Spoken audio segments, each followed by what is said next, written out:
क्या आपने कभी ऐसे दरवाजे की आवाज़ सुनी है जो बिना वजह के खुद ही खुलता है और खुद ही बंद हो जाता है? आज की कहानी है एक ऐसे गांव की जहां एक भूखा दरवाज़ा लोगों की आत्माओं को खाता था। ये सिर्फ लकड़ी का दरवाज़ा नहीं, ये था एक भयानक रहस्य।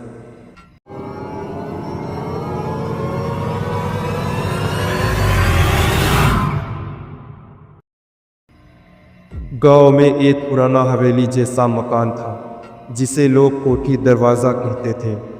कहते हैं कि उस घर का दरवाज़ा रात के 3 बजे खुद ही खुलता है और खुद ही बंद हो जाता है।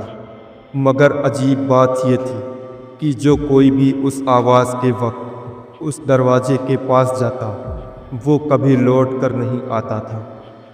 लेकिन रवि नाम का एक लड़का जो गांव के बाहर पढ़ाई कर रहा था, उसकी दादी उसे बार बार उस हवेली से दूर रहने की चेतावनी देती थी। एक दिन रवि छुट्टियों में गांव लौटा और उस कोठी के बारे में सुना। वो अंधविश्वास नहीं मानता था। उसने ठान लिया कि वो उस दरवाजे के रहस्य को खुद ही सुलझाएगा। रात के 3 बजे रवि अपने मोबाइल और कैमरे के साथ उस कोठी के सामने पहुंचा। जैसे ही वो वहां पहुंचा, दरवाज़ा अपनी आवाज़ करता हुआ धीरे धीरे खुला।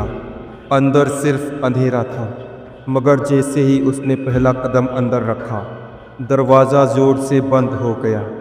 रवि का मोबाइल वहीं गिर गया। अगली सुबह जब लोग उसे ढूंढते हुए पहुंचे तो मोबाइल दरवाजे के बाहर पड़ा था, मगर रवि का कोई नामो निशान नहीं था।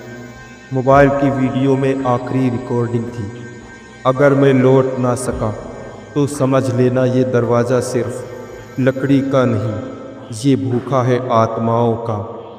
उसके बाद हर पूर्णिमा की रात को रवि की चीखें उस हवेली से सुनाई देती हैं। दोस्तों, कैसे लगी आपको ये कहानी?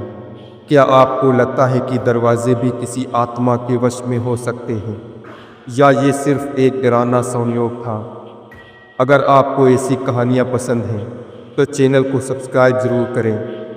हर रहस्य को जानना ज़रूरी नहीं होता। कुछ दरवाजे बंद ही रहे तो अच्छा है, क्योंकि उनके पीछे सिर्फ अंधेरा नहीं, मौत भी छुपी होती है।